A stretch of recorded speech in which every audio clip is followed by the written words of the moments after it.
Morning, Encounter Church. Good to be with you again. This past week, I found myself in Colorado Springs.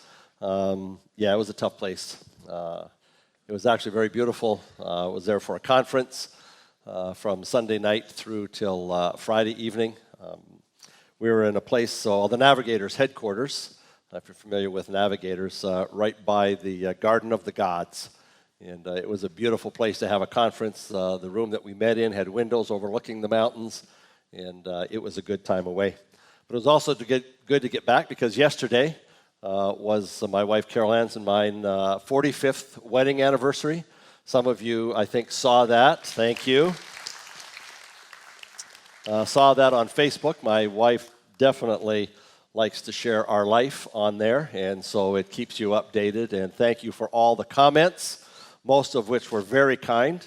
Some, I think, reflected a little bit on my age, but that's okay. It's just a reality, I guess, but thank you.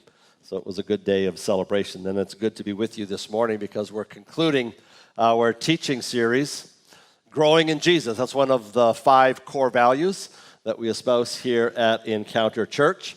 And in that Growing in Jesus value, we've taken last summer and this summer to look at some Old Testament characters. And, of course, this summer, over the last couple of weeks, and then today we're concluding, where we're studying the life of Daniel.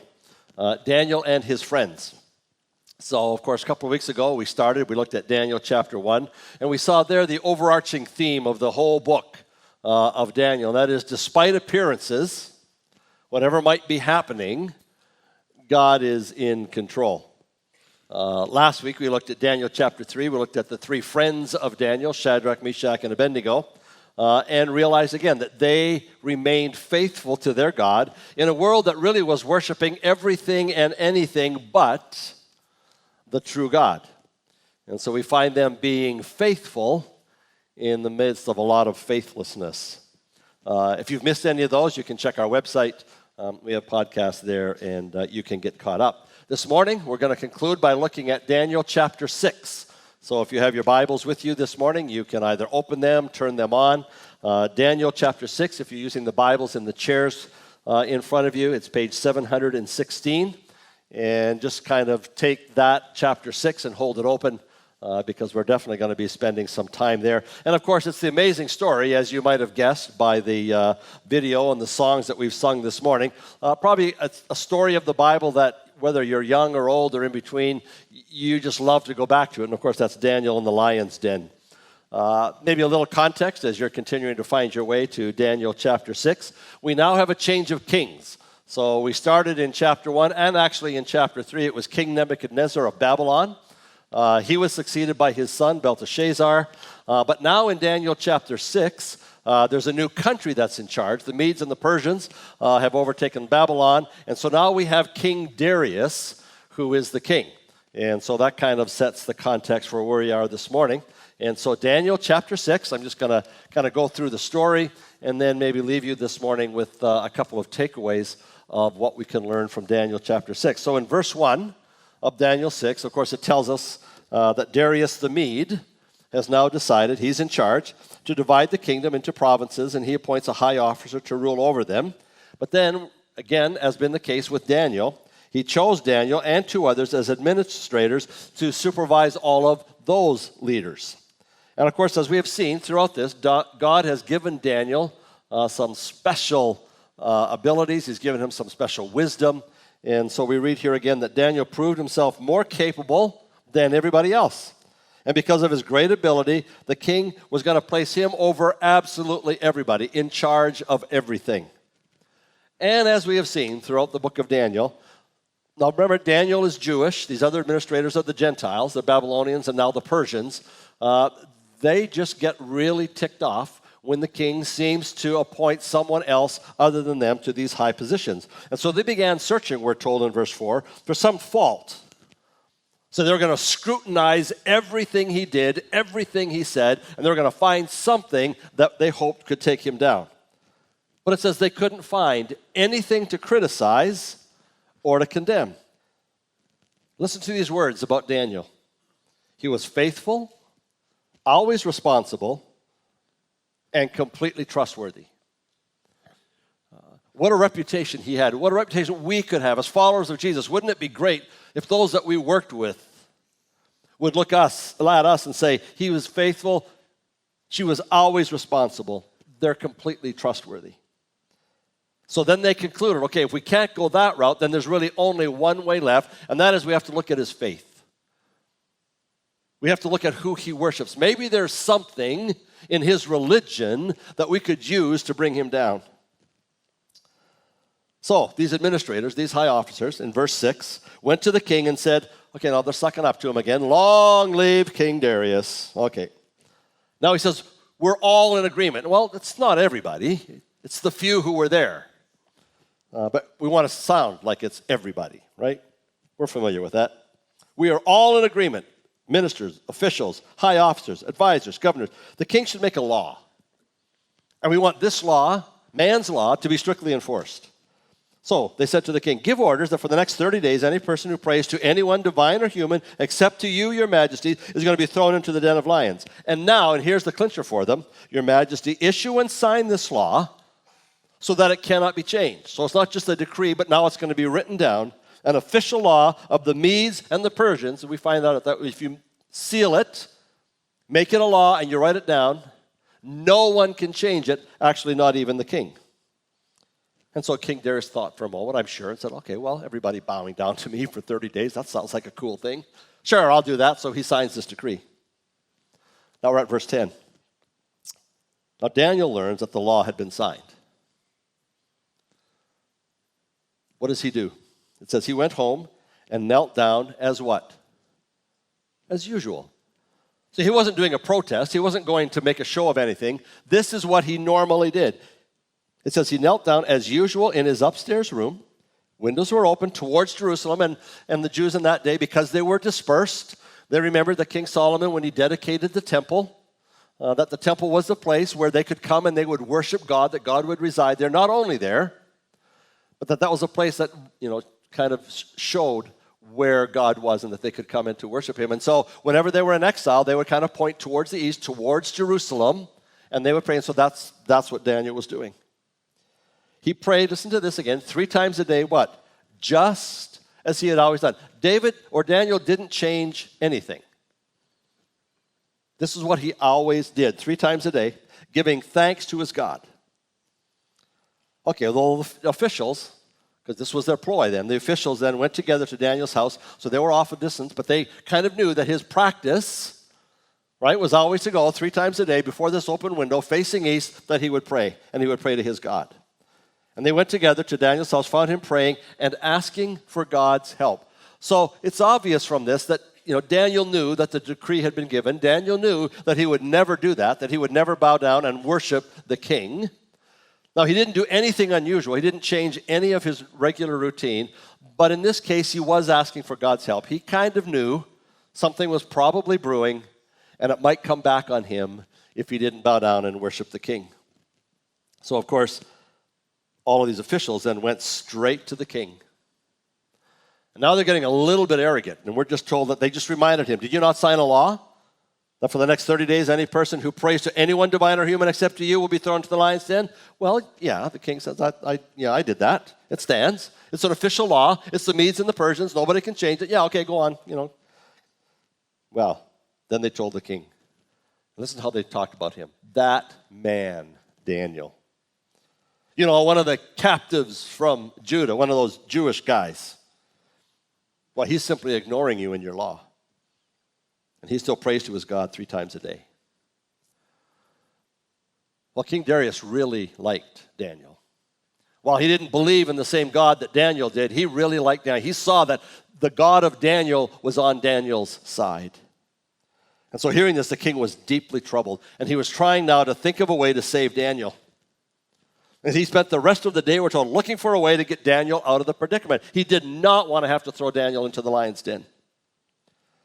Well, in the evening, those same leaders, those men, went together to the king and said, Your Majesty, just reminding you again, you know that according to the law of the Medes and Persians, no king can ever change that law, even though the king is in charge. And so at last, we're told in verse 16, the king gave orders for Daniel to be arrested and thrown into the den of lions. But listen to this. The king said to him, to Daniel, "May your God, whom you serve so faithfully, may he rescue you." Listen to this, verse 17. A stone was brought and placed over the mouth of the den. For those of you who've read your New Testaments, does that sound familiar?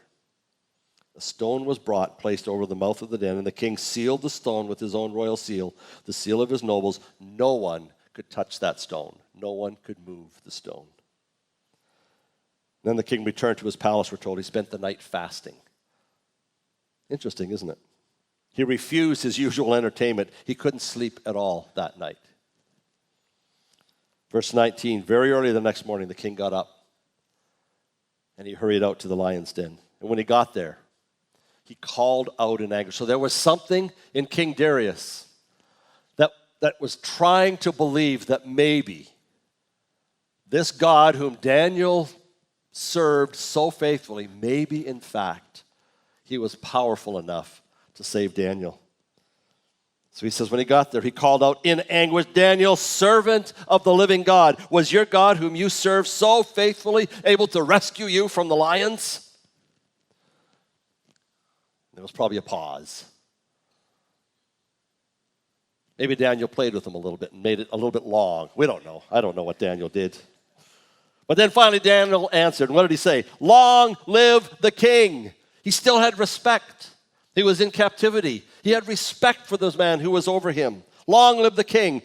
Yes, my God sent his angel to shut the lions' mouths so that they would not hurt me." And then he says, "For I have been found innocent in his sight. And just so that you know, king, I did nothing wrong to you." The king was overjoyed. He ordered that Daniel be lifted from the den. And sound familiar to the Shadrach, Meshach, and Abednego? When they came out of the fire, there was no hair on their bodies singed. There was not even a smell of smoke on them. And here it says, not a scratch was found on Daniel, for he had trusted in his God. And verse 24, then the king gave orders to arrest the men who had maliciously accused Daniel. He had them thrown into the lion's den along with their wives and children. This is a pretty intense story then. And we're told that the lions leaped on them and tore them apart before they even hit the floor of the den. And we'll just pause there. God is a God of mercy, and God is a God of judgment. He is a just God. We don't hear Daniel saying, "Oh my goodness, king, like don't throw them in there." It was their punishment. It was intense. And then we're told the king set up Daniel to be in charge of the country, and we're told that he prospered. So what do we take away from a story that we're all pretty much familiar with? What might some next steps be for you and for I? What might we want to take away from this story? Well, the story again emphasizes, obviously, the main theme of the book of Daniel, which is found in every chapter that we've looked at so far. Appearances can be deceiving. What looks hopeless with God is never hopeless. When all seems lost, it is not. It doesn't always end the way we want it to end, but God is always in control. As in Daniel 3 that we looked at last week, we see God stepping in. We understand that God can overrule any evil intention that people in our world might throw against us, that Satan might throw against us. Nothing gets by God. So let me leave you with a couple of things from this story. First of all, this tension that you and I live with every day, this tension between what God's law tells us to do and what man's law tells us to do. There's this ongoing tension, is there not, in you and I? We talked about it in week 1 of our series, and it's kind of easy to say, oh yeah, we want to obey God's law. It's not always that simple. It's not always that black and white. In our story, Darius is the king. So humanly speaking, he is in control. He has all power. He has all authority. And so when he wrote out this law, everybody had to obey. They all had to worship him for 30 days. Well, this obviously put Darius and the Jewish people at odds with him and with God's law, because God's law said, you shall have no other God before me. You shall not worship any other God but me. And so in this case, Daniel had a choice to make, didn't he? Who do I obey? And remember, even from chapter 1, we talked about there were certain things that Daniel went along with when it came to the country that he was living in. Then there were some things where he said, but this is something I have to take a stand on. This was obviously a no-brainer for Daniel. He knew that he could only worship his God. He'd rather be eaten by lions. Not that he wanted that. But if that was the choice between that and worshiping God, he would always choose God. So where is it that you and I today struggle in obeying God's laws? I mean, we live in a country, we are blessed to have the freedom to practice our faith as we please. We live in a country that we can worship as we please. There are, of course, followers of Jesus around the world for whom that is not the case, and they pay with their lives if they choose to worship God. But that's not us. But I would suggest that it's not always easy, though, even here. Because it's not always so much what we are against as far as the laws of the land, as maybe as much as it is kind of the daily situations that you and I find ourselves in. Like, what do we do when the employer that we work for is asking us to do something that's not illegal, but maybe it's pushing the bounds of ethics? Maybe they're asking us to work so many hours that it begins to impact the family in which we live.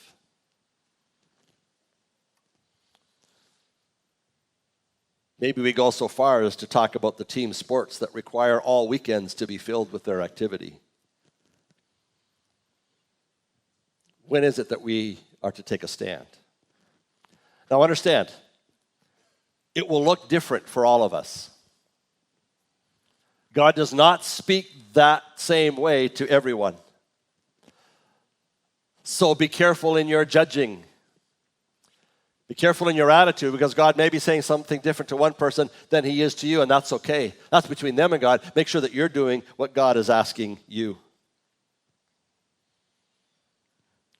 But every one of us this morning have to come to the point where we're listening to what God is saying. Are we spending enough time with God and with his word that we know it when he speaks, that we know the voice of God and we listen to it and we obey it no matter the cost?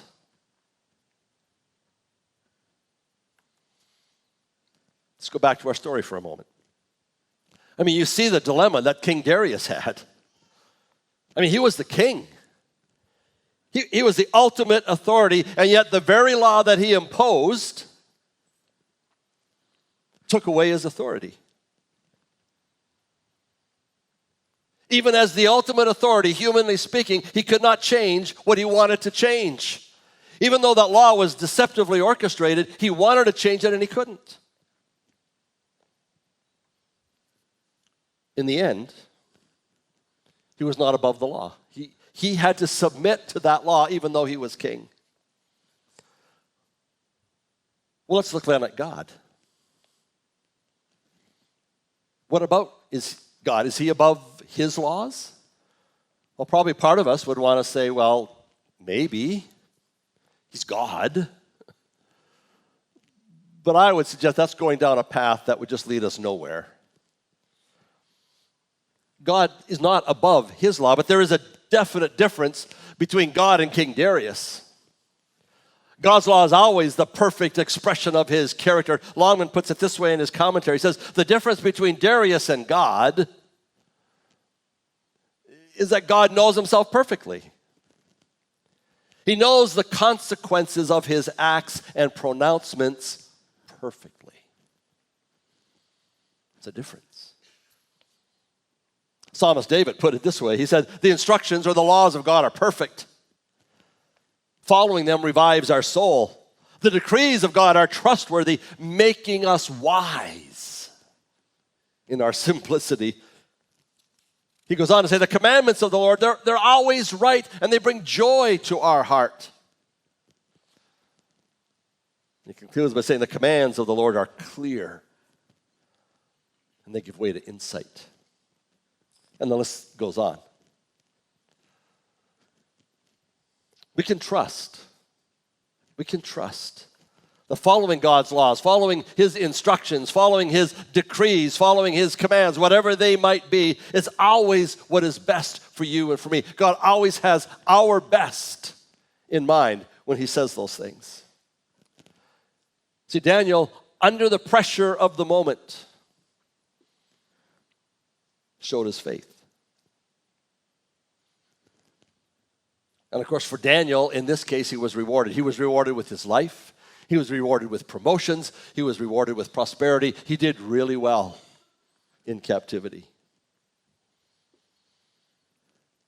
And friends, the same is true for you and I. As we show faith in the pressure and the decisions of the world in which we live, when we have to decide between God and man, where are we going to land? God rewards those who are faithful. He rewards those who are faithful. So our first takeaway this morning is just simply follow God's law. Listen to what He is saying to you in all of your life situations and see what He does. Well, the second takeaway is what we've talked about now over the last couple of weeks, and that's finding Jesus in the Old Testament. Jesus Himself said, when you look back, you will realize that I've come to fulfill that which was spoken, not only in my coming, but in all of the things that were said and all of those things that were done. And so I want you to see the story of Jesus in the book of Daniel. Now, we've already seen how King Darius, this most powerful human being on earth, he didn't have the power to save Daniel. I mean, he wanted to. We're told that he spent a whole day trying to figure out, is there a way around this decree? But there wasn't. But Daniel believed in the one who was in fact more powerful than any human being. He trusted in his God. And as we have seen throughout the book of Daniel to this point, God could always and did overrule the evil intentions of those who were around him. God could overrule the powerlessness of the king. And He was doing that to show the people of Israel and to give them hope and encouragement, but He was saying the same thing to you and I in the moments of difficulty that we go through in our lives today. It was to show us that God is able to save us, that God is able to protect us, that God is able to guide us, to empower us, no matter what it is, the circumstances that we're going through. No matter how hard they might be, no matter even the outcome. God said, I will never leave you, I will never forsake you. See, for Daniel, it was his hope in his living God. God Jehovah, the God whom he knew. But for you and I living today, we have an even stronger basis for our hope, do we not? As we talked about last week, you and I live on the other side of the resurrection of Jesus Christ.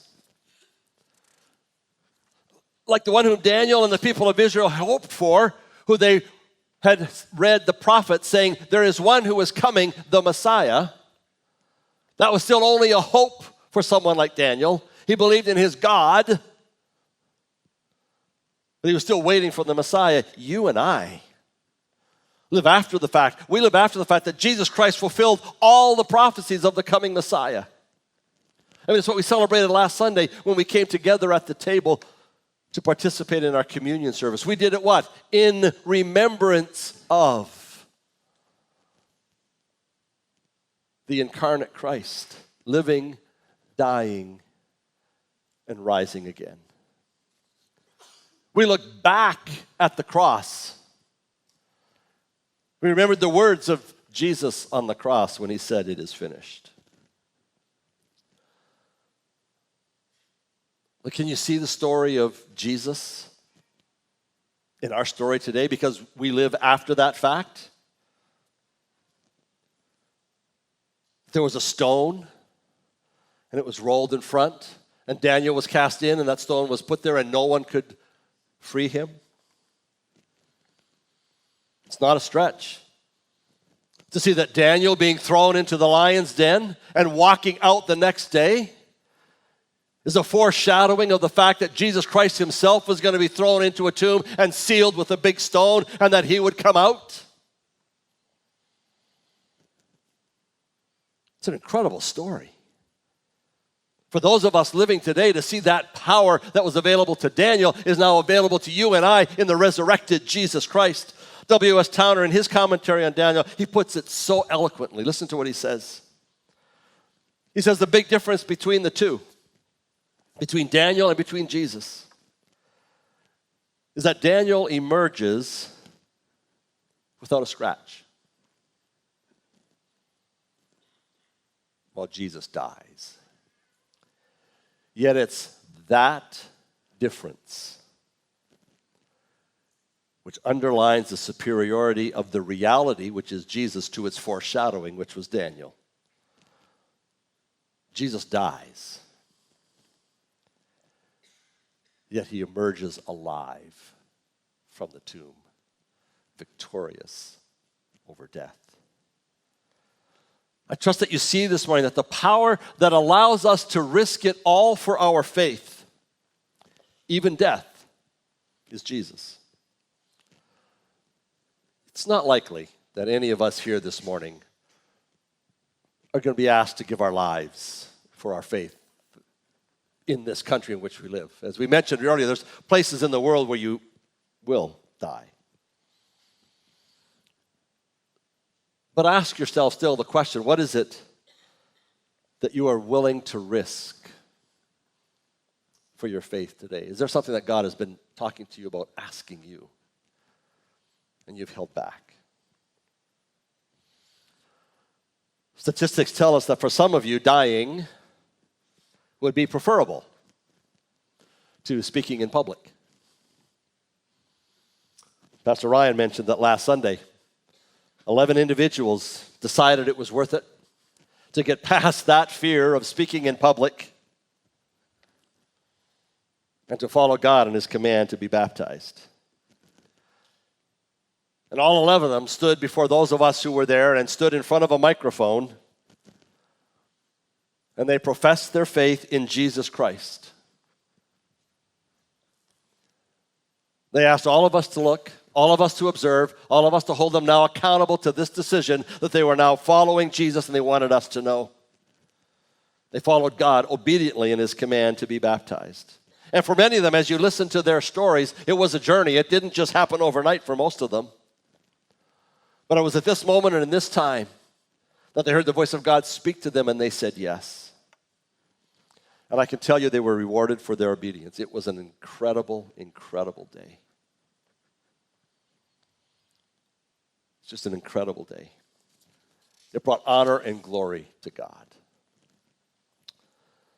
So I want to suggest these words from Longman in closing as something to think about this week. I'll just paraphrase it. Our willingness to risk even our lives. Our willingness to risk even our lives is what will turn the heads of the secular culture that surrounds us. The world around us is so anti-faith in Jesus.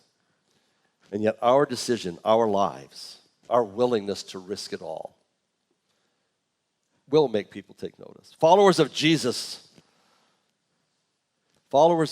do not fight for their beliefs by assaulting. We don't fight for our beliefs by killing others. For followers of Jesus, we fight for our belief by dying. I'd suggest to you this morning that our complaints about how terrible our country might be going, or our legislative efforts to change, our attempts to really almost control people, compel them to live according to our standards of morality as a follower of Jesus, simply lands on deaf ears. Not many listen to our rants and our raves. But I would suggest that the power of quiet faithfulness, the power of being a servant for Jesus Christ, the power of being willing to stand alone, will in fact turn heads. And might make someone ask us that question, what makes